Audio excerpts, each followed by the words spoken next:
Mainstream media is huge. The way we get our news and our TV shows is changing dramatically. Over the last decade, we've seen folks cut the cord and go on social media or stream it using Apple TV, Roku, Amazon. The list goes on. And all the networks are headed that way. But have you ever wondered what the future holds in store for all these networks? Find out about where media is headed coming up next.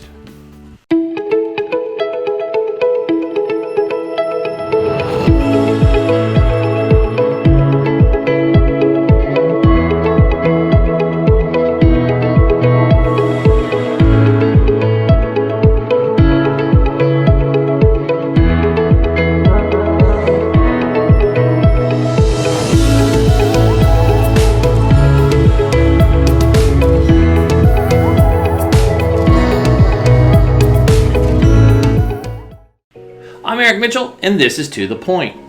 Our vision of media has changed in the last decade, where we all grew up with 3 main channels, and then our premium networks are paid for, our cable news as we were raised on. Most of us remember when it was just CNN and MSNBC had this funky logo and showed up in a few mainstream movies and stuff like that, but it was always CNN. Most of us remember Desert Storm when it started. That was our go-to network.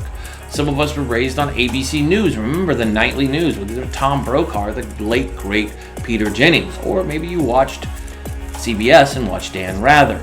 Now TV is everywhere, with mainstream networks growing and smaller networks popping up, built on social media platforms, depending on streaming on network TV or on our streaming shows like Apple, Roku, and Amazon. You're seeing more and more channels pop up, like BuzzFeed and Cheddar TV and Newsmax, and an amazing network called Bold TV, which has really changed the game. As a non-profit network, it is putting on entrepreneurs into the spotlight, and showing and giving them a voice. Their network is changing the game, built entirely off social media streaming. And that's the way we're going to go with it. And I think news is going to grow. And you're seeing the big monsters in the room start to copy that. Not just have their TV going on, but also focusing on their streaming acts. They're everywhere. Fox Nation is a perfect example of that. Fox puts a lot of their talent on there, and amazing high-quality coverage is done on there. Not just the live shows that you've grown accustomed to, but also those shows. So that's what we're going to talk about today. Our guest today is going to cover a little bit of everything. Topics about how to pitch and where to pitch. Should you write the preamble to the Constitution when you're pitching people? And what is the future hold? And we also talk about election 2020 and how networks are going to handle this. So let's get to the point with our good friend and executive director at Bold TV, Mr. David Grasso.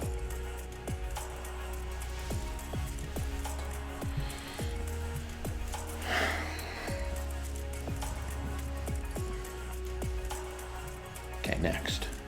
3, 2, 1.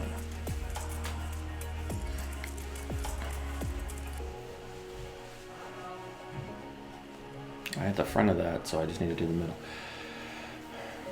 Here we go. 3, 2, 1. I'm Eric Mitchell. This is To The Point, and this is Fan Friday. Today's show is dedicated to media.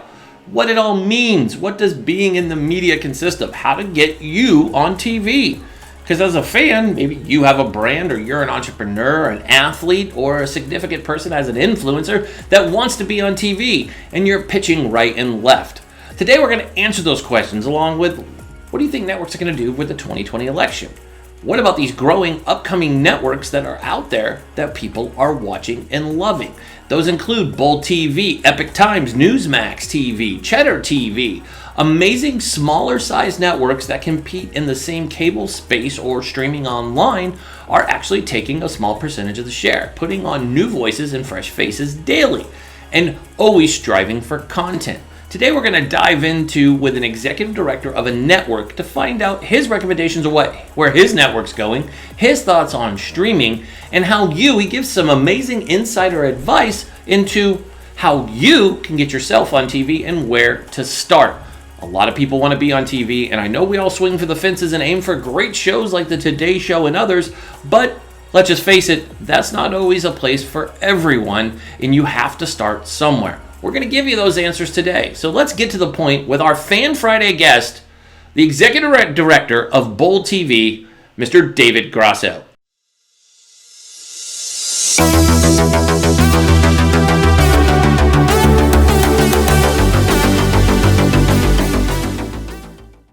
And welcome to the show, David. How you doing today? I'm doing great. Greetings from Midtown Manhattan, New York City. I love that skyline behind you. I am super jelly right now. I miss being in the city. I was hoping that Oregon would make the list of being forced to quarantine for 14 days in New York if I flew there, because I'm tempted to fly there. I miss New York. I need a New York fix. I was just telling my wife, I was like, we were there in early March, right before all the shutdown occurred. And, you know, we've been there, we were December, January, February, in there in March, in one of our favorite restaurants in Soho, and I really I need a New York fix, and it's... Well, I left for 9 weeks. I was in Orlando, Florida, your hometown, yes, where my entire extended family lives, and we came back just in time for the protests and the looting. Fortunately, that's calmed down, and these days New York is slowly but surely getting better. Well, that's good. It's good to see the city heal. It's good that they flatten the curve. We won't talk about Florida because their idea of flattening the curve is opposite of the rest of the world. So we'll leave them alone with their. I don't know what they're doing with their curve.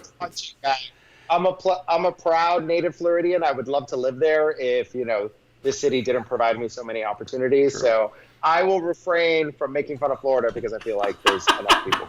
I love native Floridians. We're either on one side of the table, being from Orlando. I love the city. I love that the bubble's there for our sports to get started. It looks like they're having fun. Although, I don't know if you saw it last night, Troy Daniels, an NBA player, showed his first meal at his hotel room. And it looks like something you would get at like a prison lunch. And he was like, yeah, it's going to be a long time. If we're here for 3 months, this is going to be a long time. So. Well, we live on Disney property. We live in Celebration, which is right next to the wide world of sports, where the NBA bubble and evidently soccer bubble is occurring. So we are looking forward to seeing a lot of the glitterati. I'm expecting some TMZ-like photos at my Starbucks in the near future. I love that you go with that, because that's a topic we talked about the other day. And I'll ask you, we'll get started. As everybody knows, like I said in the previous, David is the executive director over at Bold TV, an amazing network you need to go check out. But, it's funny, with the NBA starting, do you think they're going to be able to be, just athletes in general, you put people in a bubble, do you really think that these guys are going to behave?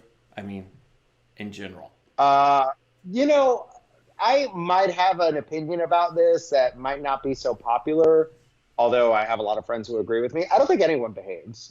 I social distance. I wear a mask, and I still fail at several points in the day. So I think it's impossible for us to be perfect, and really, we can mitigate our risk, but live in a perfect bubble, that's impossible. Yeah. It is funny that they expect them to do that, but like Damian Lillard from the Portland Trailblazers said, he's like, we're going to do our best, but we are human, and if you're going to keep us there for 3 months, nobody's just going to stay in their hotel. These are their friends. I mean, we're all the same way. I mean, you got to think about it. I don't care how much money these guys have. Come on, you're in Orlando, and you're like, hey, we want you to stay right here. You can't go to Disney, can't go to any other theme parks, can't go out into Kissimmee.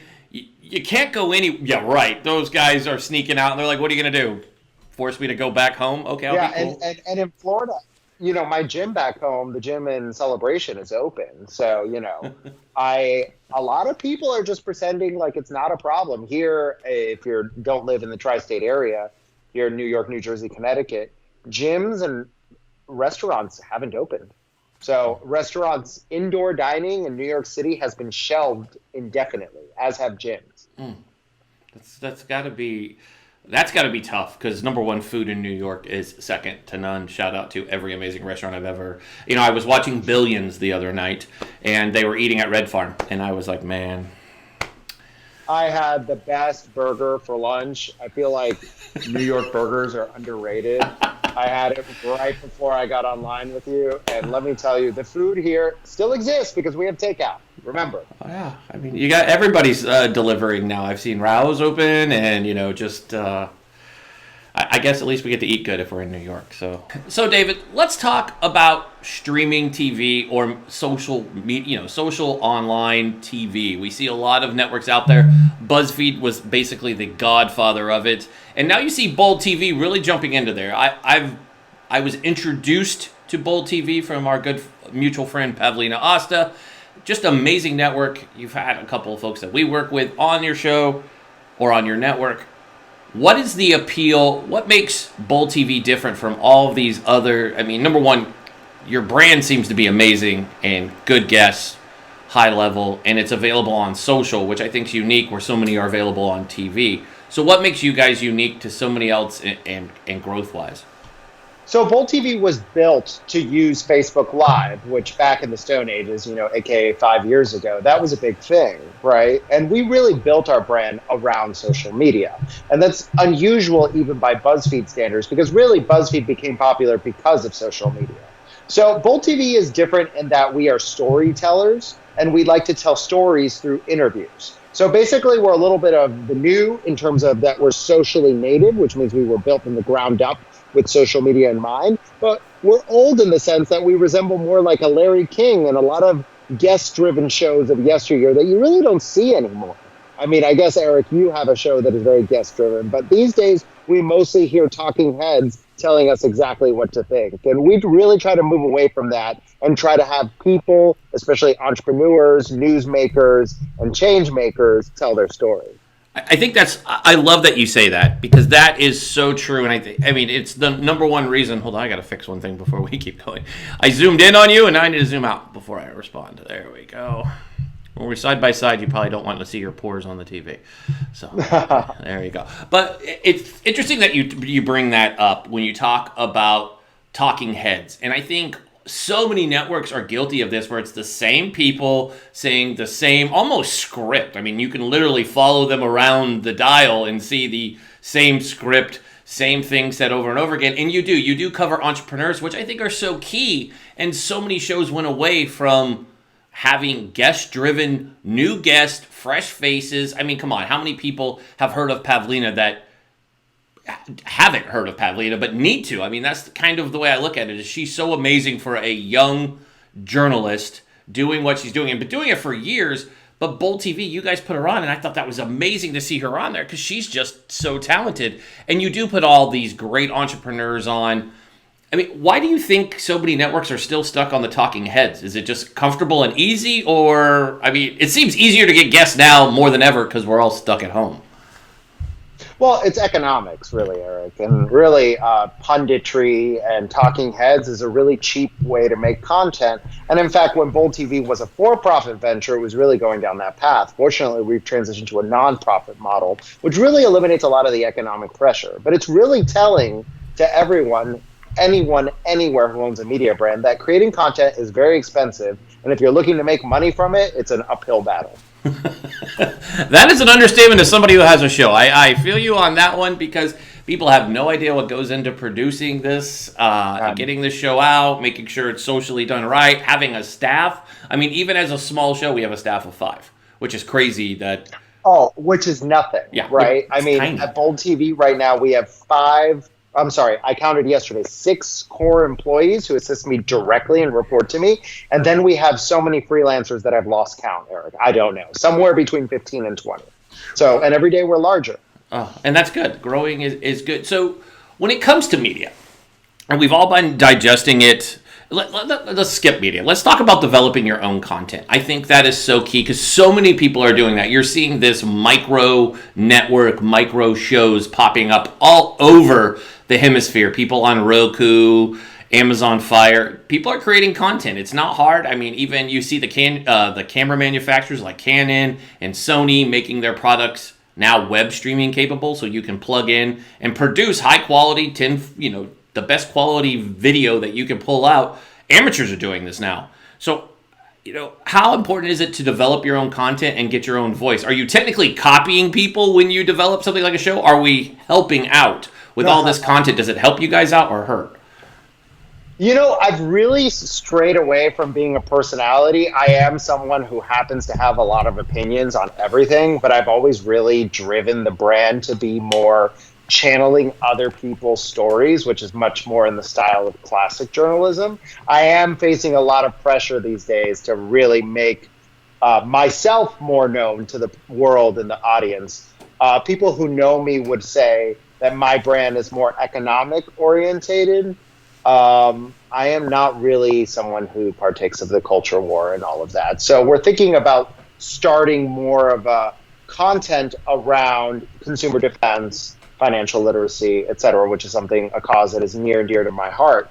But to answer your question, the only way to make your own content, if you're not telling other people's unique stories, is to tell your own unique story. And that's a really important part of differentiating yourself from all the noise everywhere, because everyone and their grandmother and their dog has their own show, because a lot of the barriers for creating your own content have come crashing down in recent years.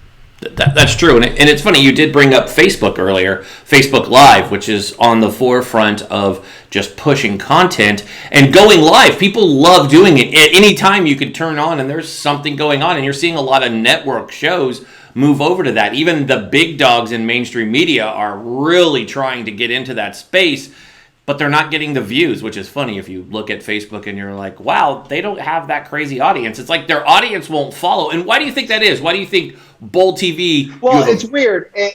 In one way, social media is becoming more like television, and in another way, television is becoming more like social media. True. So if you were around 5 years ago, right, it was really easy to grow your following because the social media platforms were just looking for eyeballs, right?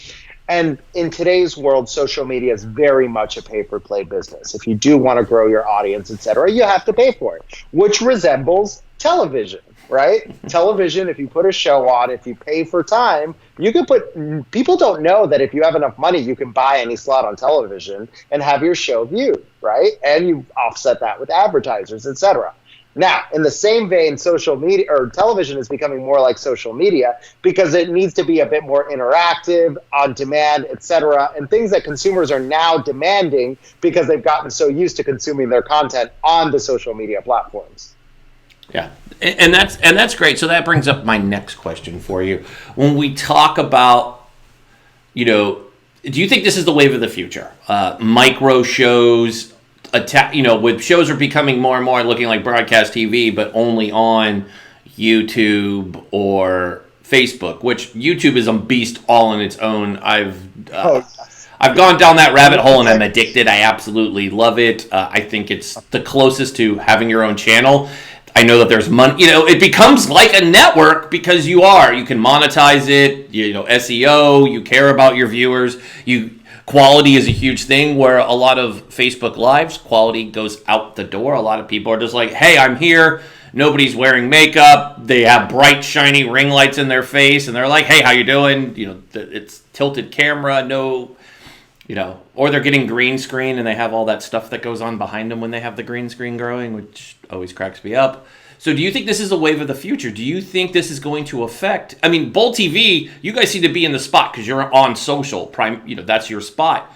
Do you see that growing in networks on their traditional streaming cable and all that? Do you see that going towards what Bold is instead of the other way around? Kind of the traditional journalism changing?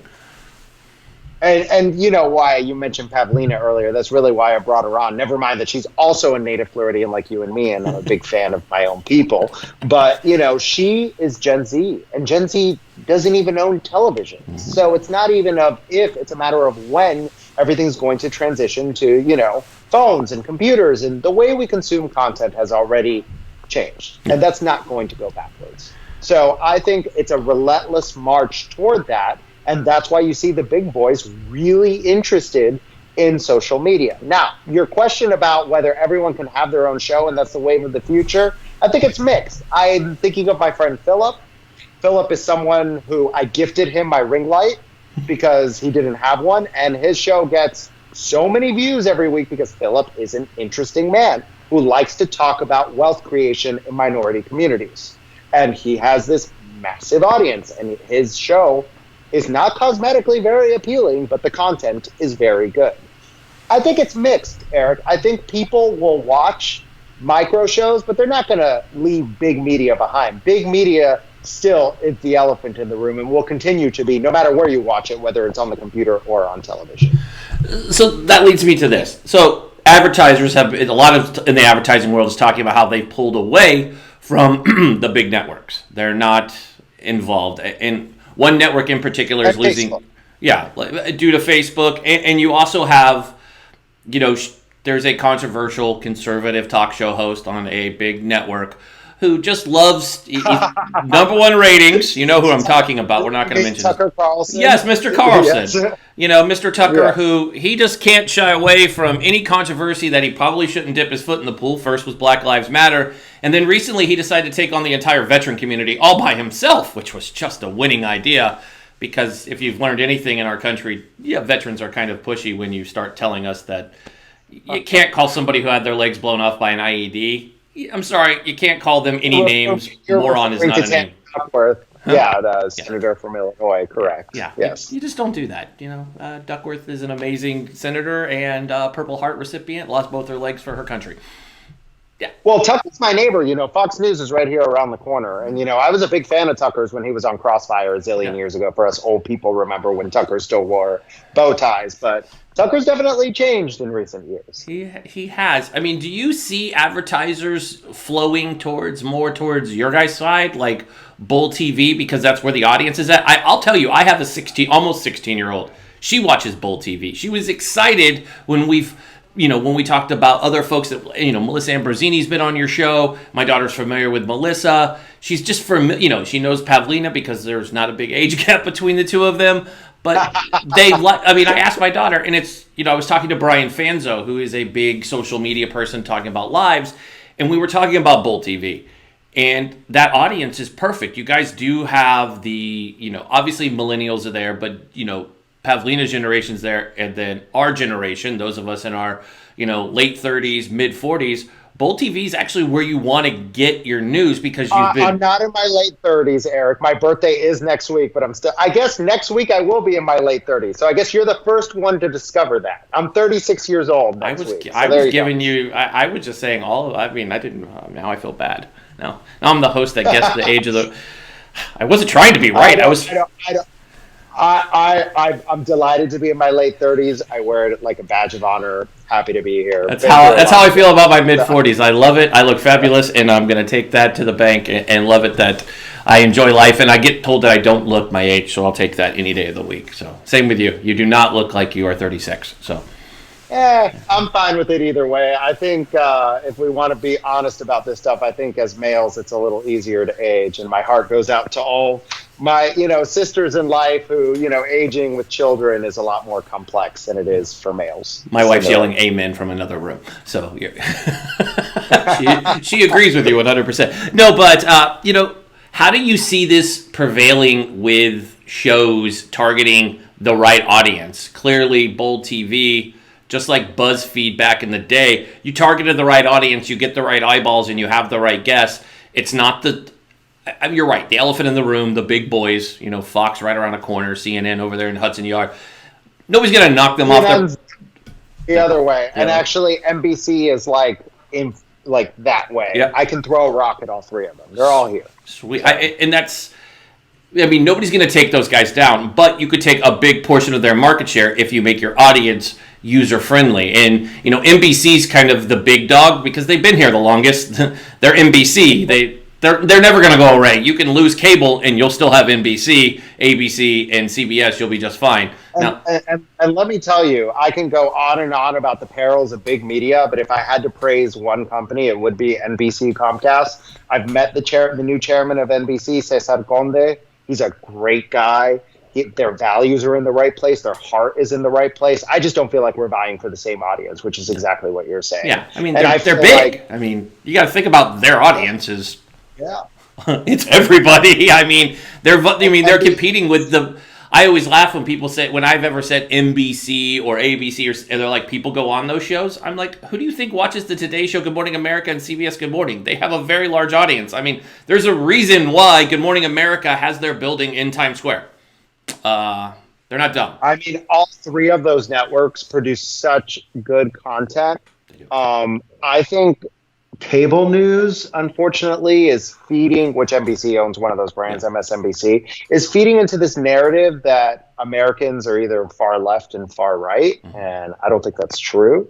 And I think I've used my own platform to really say, hey, we should rethink this whole we're so different that we can't talk to each other. So we've really made a concerted effort to bring people together who wouldn't otherwise talk to each other and make sure that they leave that conversation recognizing each other's humanity and commonalities, which a lot of times are greater than their differences. And that's something we don't see a lot in today's media narrative. I love that you said that, and that's a good transition point for us here. So, again, here you are at Bold TV, and the biggest elephant in the room while we're talking about elephants is election 2020. Obviously, you're going to have to cover it. You can't, ignore it. It is a huge story. And you're right. I think Bold TV, out of many of the shows that are on, you go down the middle and you actually report both sides, which I think is key. And so many of the cable news networks, they pick a side, and that's the way they're rolling, and there's no way to make it look bipartisan, like they're actually doing journalism like the great Walter Cronkite in those before, where it was... I mean, there's good people. Yeah. I'm a big fan of Neil Cavuto at Fox. I think Chris Cuomo does good work.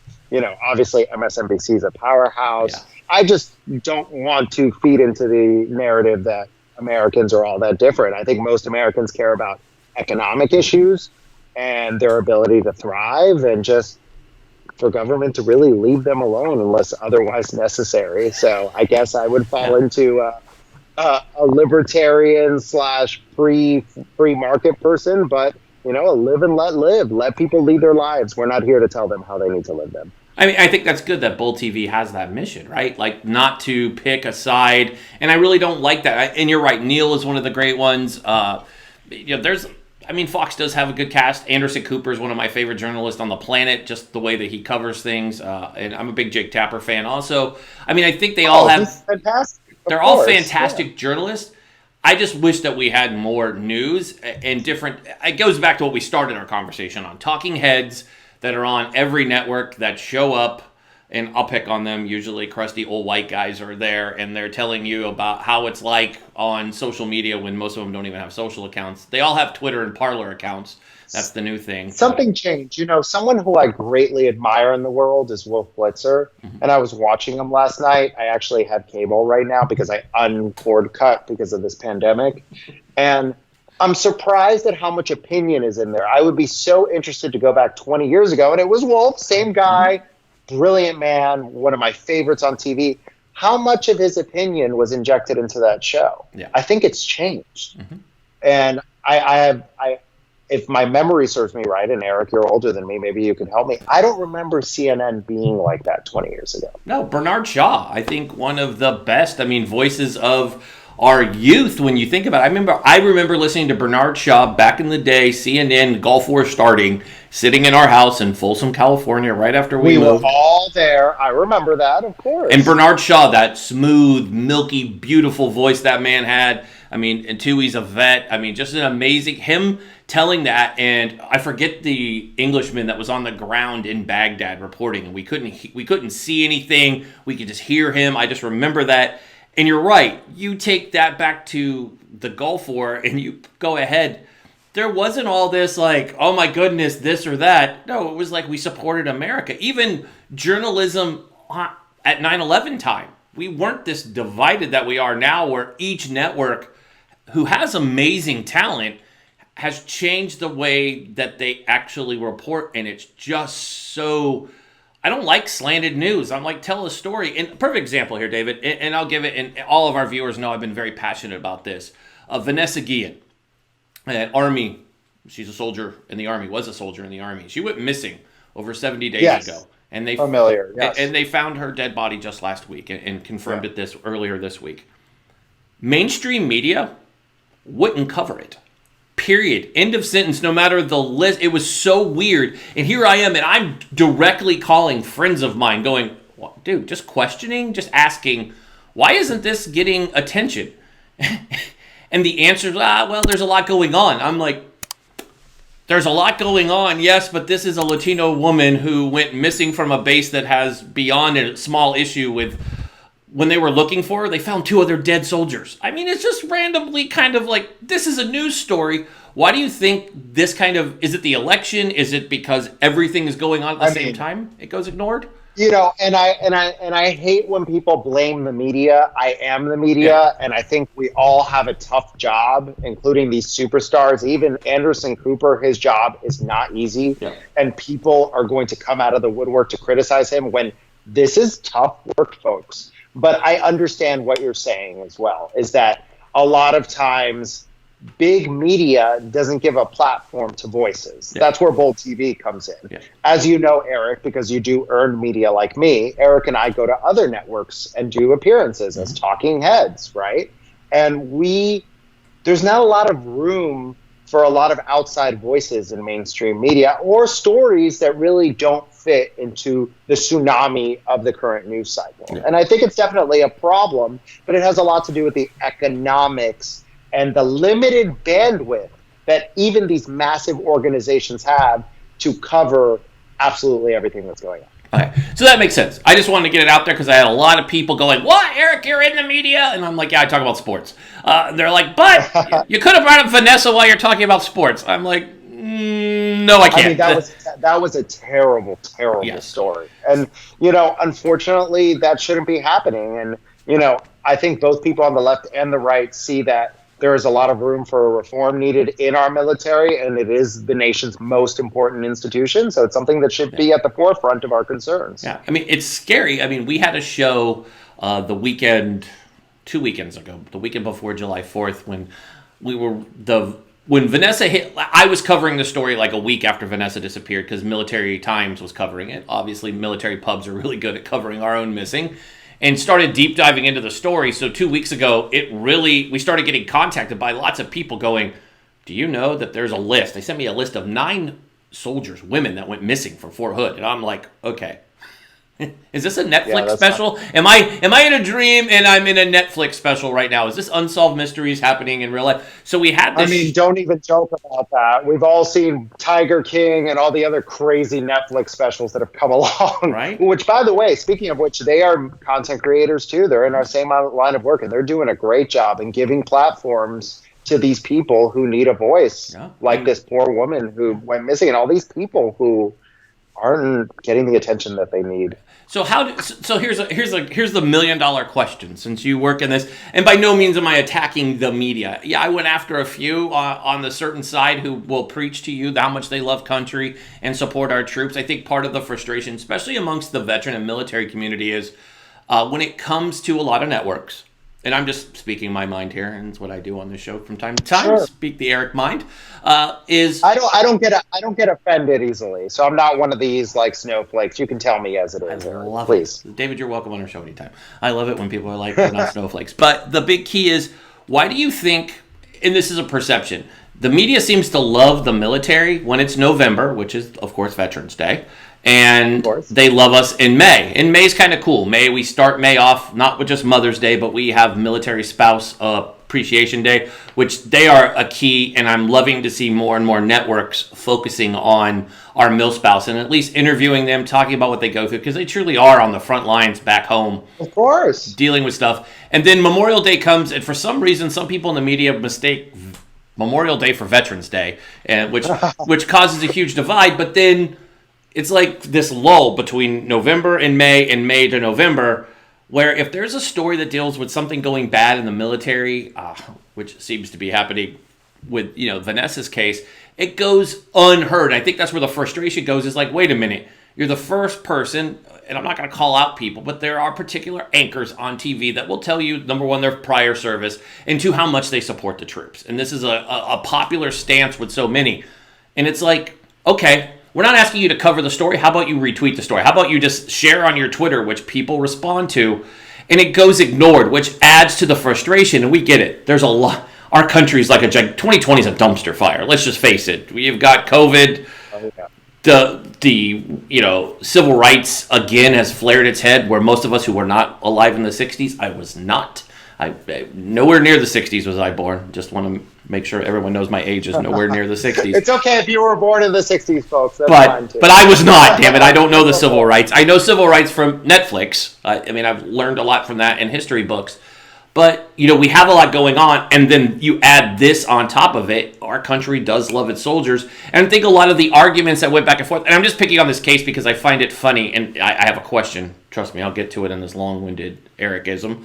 But, if Vanessa was a blonde girl, I think some networks would have been at the front gate of Fort Hood. I mean, some people have Nancy Grace on their payroll, yet she didn't cover the story. And I think part of the question is this, David. Do you think it's harder for news right now during COVID-19 because the staff is shorter? They're not in their offices. They're working remote. The news seems to break at any given moment. And someone really likes Twitter a lot, and that kind of changes the way it goes. There's a particular person who loves Twitter in cap locks and tweets quite often. Yeah, we know who you're talking about. Listen, Twitter's not the real world, folks. No. Only journalists live on Twitter, and I want to just clear that up. I have many friends that are part of the Twitterati, and I constantly remind them that what they do isn't real. Second of all, I think that media is hard. Yeah. And, the economics of media, a blonde woman going missing gets advertising dollars because that's the demographic that a lot of people are looking for. Yeah. Diversity matters. Equity matters. I grew up in the ethnic enclave in Miami. I'm Cuban American, but I present as, this, white bread male. So I try to, integrate that into my thinking and my coverage, et cetera, and giving these people a voice. And I think it all comes back to this, is that sometimes with media, we have a dual mandate, which is, for those of us that are for-profit, it's to make money, right? But at the same time, we have the public's trust at stake. And I think a lot of people tend to forget that when people need coverage for their cause, for change. And change is hard, especially with big, burly organizations like the Department of Defense. So. Yeah. I think it's really easy to find problems with the military that need attention that everyone's ignoring right now. Yeah, that's true. So let's jump from that. I don't want the hate mail that I already can feel that I'm going to get for daring to say half the things I say. It's one of those things. So for Bold TV, let's talk about diversity. It's key. There's a lot of networks that do a great job on it, and there's some networks that do a really poor job on it. You guys do a good job. It's very diverse. How much of that is a focus for you guys, even beforehand? I think before everything that blew up in our country, and it's not just George Floyd. I hate it when people say George Floyd caused this. No, Breonna Taylor was killed long before. We can go back. It's the lightning rod. Yeah, But you guys kind of led the way. I noticed that when we were in studio in February. It was my first time being around Bold, in studio, and I was amazed by the diversity. And it's the smaller networks, smaller shows I noticed that are really focused on that.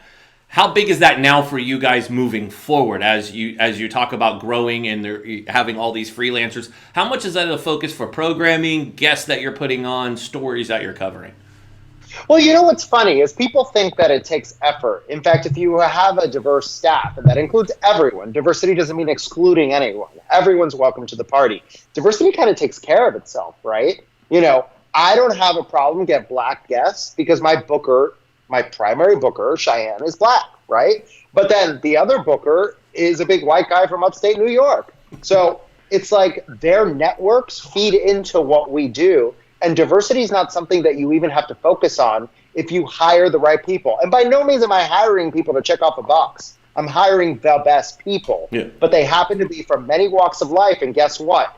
I'm then instantaneously connected to their networks. And then it's not a monolith. This is a very diverse country in every way, shape, and form. Urban, rural, racial, ethnic, religion, every sense of the word. And we try to make sure that we are not promoting a singular narrative and trying to include as many people as possible.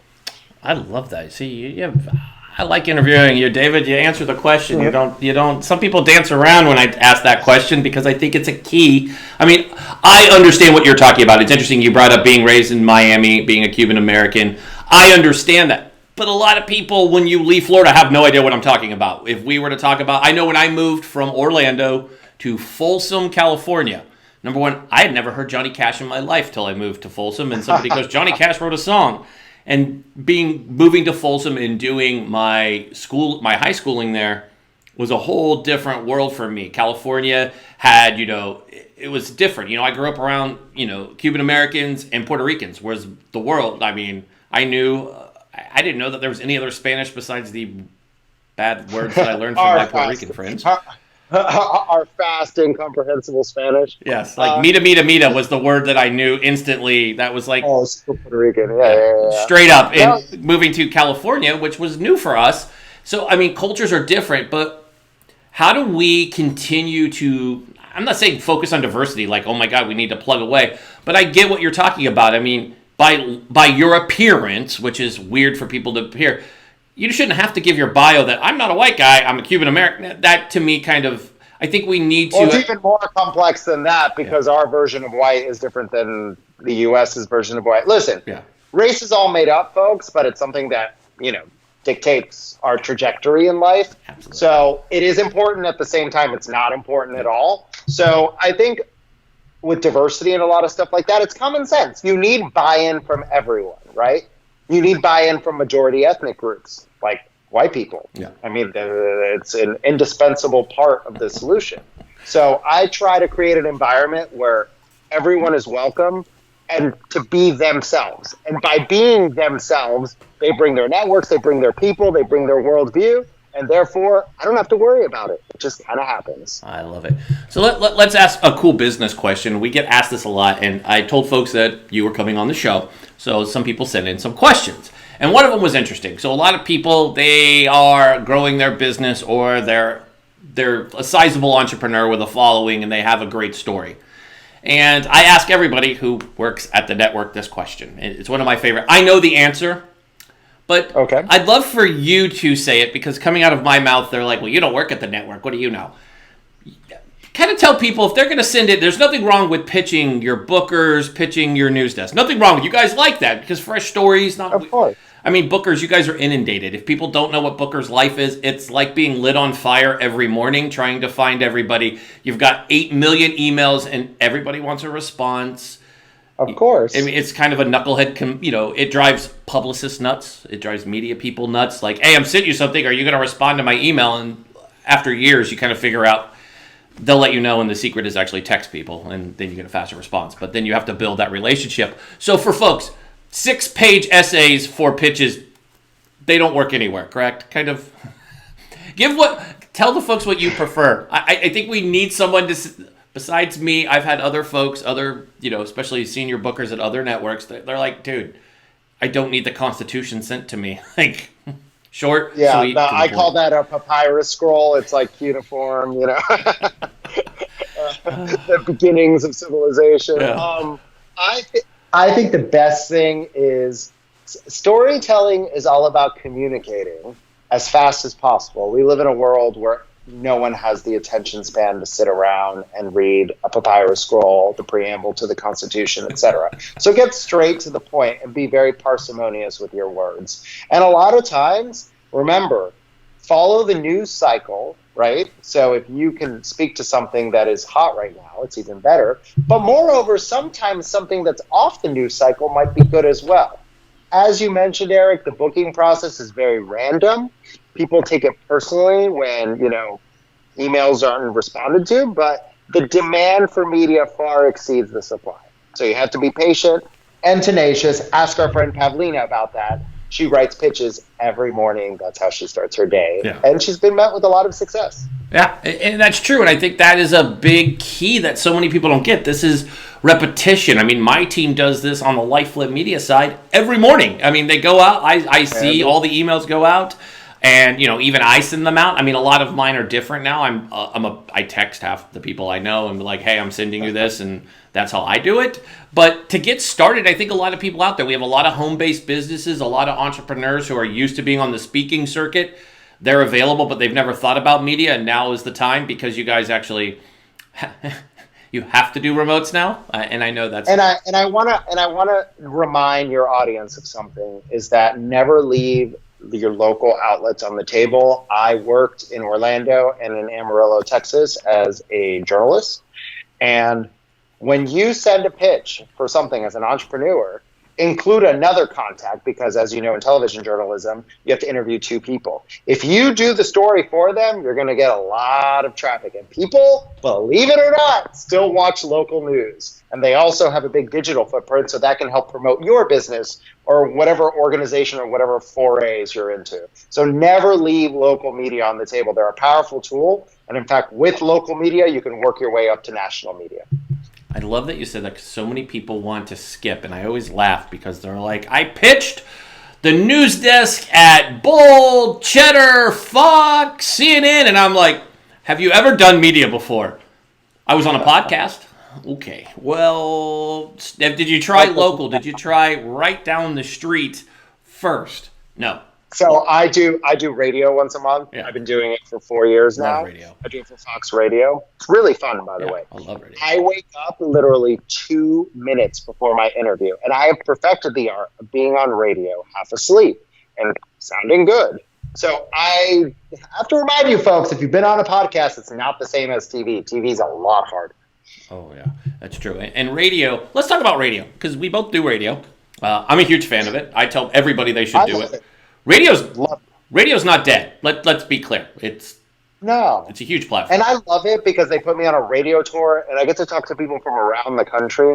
One of the problems we have in today's world is that basically I only go to New York, California, and Florida. So I really, unless I talk to my cousins in Missouri, I basically just fly over the flyover states. And I love talking to the DJs in Birmingham and in Columbia, South Carolina, and in Virginia Beach and in Lansing, Michigan, and really getting the pulse of what people think and how they're interpreting the hot button issues of the day. Yeah, and that's true. That's the great thing. I'm with you. I like doing those same ones. Like there's one in Champaign, Illinois, and kind of bouncing around like like Louisiana and all those kind of like. Just yesterday, I did the Chip Franklin show in San Francisco, which is cool because I'm growing up in Folsom, California, and then living in the Bay, working in the Silicon Valley for so many years. That was like, it's cool to talk about the 49ers and things that you know about that you're just like, yay, I'm in the Bay. And I love that because you go to different cities, you hear what they're going through, the questions that they're dealing with, and I talk about sports, not politics at all. And it's fun to see how cities are reacting to sports starting back up. I know New York, it's huge. The Yankees have been, doing training at an empty stadium, and people are tuning in. Speaking of killer Facebook views, they're killing it with their live streams that they do. Of course. Yankees are very popular, Eric. I don't think that's ever going to change. No, I just think it's amazing people are watching. Yeah. I mean, it's, to me, and I'll ask you that, and then I have one more, and then we'll let you go. But, one of the big questions I always see is, do you think, for sports-wise, you obviously run a network. My big question is this.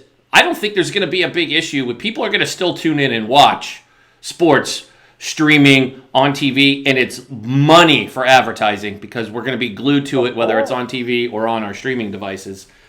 Do you think there's going to be an issue there, or do you think it's just going to be a monster?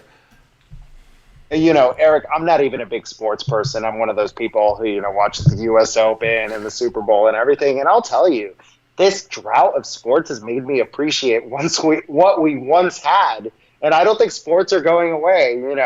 The Romans always said, give them bread and give them circus, right? You got to eat and you got to be entertained. And there is, quite frankly, nothing more entertaining than sports for the bulk of people all around the world. So I think that is never going to go away. Sports is the language of humanity.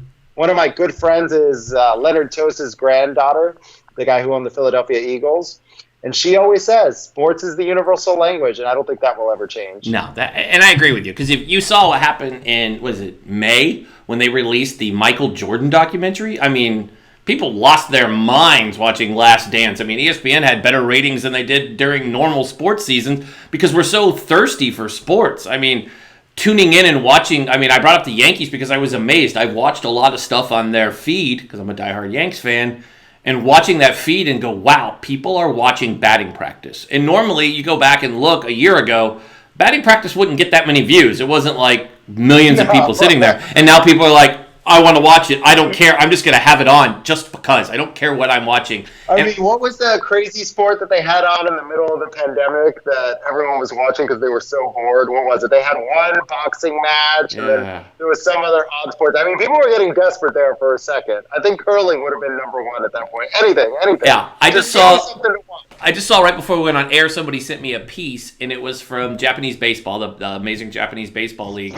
And because they don't have fans, they put robots out in the outfield, and they're doing this robot dance. It's like, okay. The Japanese are really into that. And, much like Cubans, Puerto Ricans, Americans, they love baseball, and they're going to make it Japanese with robots. Japan's a fascinating country, and leave it to them to create a robotic baseball game. You're just like, there's robot fans out in the outfield cheering. They have iPads around their neck, and then there's like these little like four-legged like animal-looking robots, and they're like shaking their butts, and I'm like, and it's because they have flags on them. I'm like, okay, there you go, America. We're raising the level for our sports watching. It'll be interesting when baseball starts at the end of July. I mean, everything kind of starts. It's TV. Sports, we're getting it like out of a fire hose come the end of this month, and then we have the NFL starting. Thank God. Thank God. A lot of jobs are on the line. A lot of people depend on that. It's not just the players. Think about everyone that lives off sports. I think it's really important not only to entertain our fellow citizens and the world for that matter, but also all these people that are connected to that industry. We need them to come back. Absolutely. So, David, I want to thank you for joining us today. It's been great. I love being able to pick somebody, especially at the network level, pick your brain about so much that's going on. And we covered my favorite topic, which was radio is not dead. So many people are like, I don't want to do radio. And I'm always telling people, do radio. They're super thirsty for content. You talked about regional TV. Pitch your regional radio folks. They'll take you in a heartbeat. You have a story and something good. They're the nicest people. They're so much nicer than television. And honestly, radio makes you good at TV. It's a great starting point. So true. So I want to thank you for joining us today. And we'll be back right after these messages.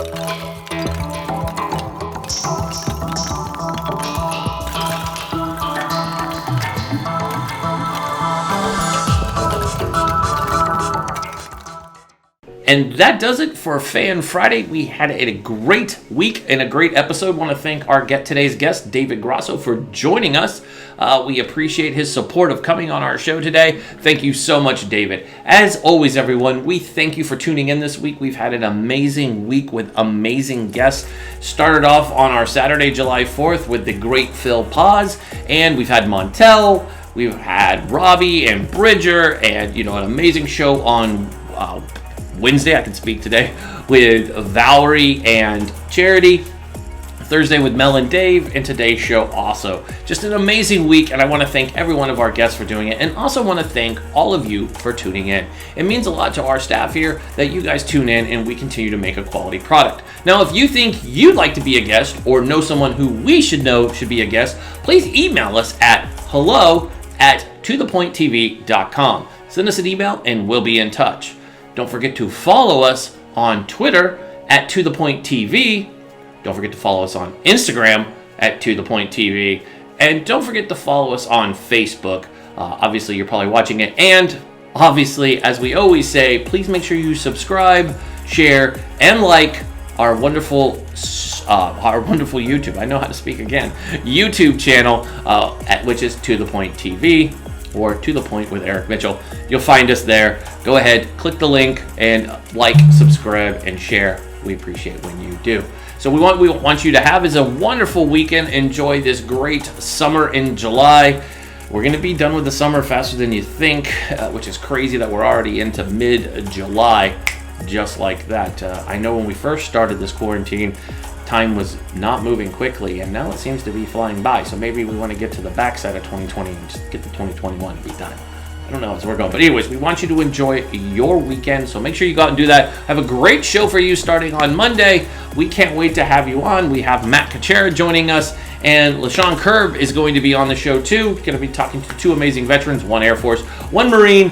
Always leads to fun times. So we have a great show for you next week. Make sure you tune in.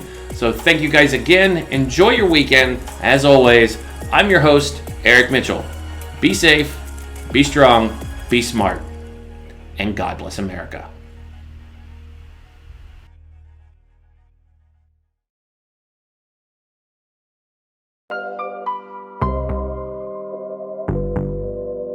Let's get to the point.